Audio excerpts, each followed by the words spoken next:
Increasingly, doors and windows are essential for whether you're doing an old property or whether you're doing a new property.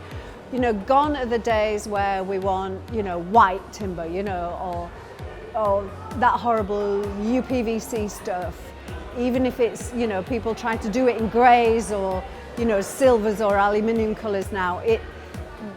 This is where the market is. It's these thin profiles, a lot of glass, super efficient glass, and just a very modern approach to windows and doors. It is essential in a house. It sets the scene for the entire house, and it's got to be sympathetic how it fits with the rest of the building.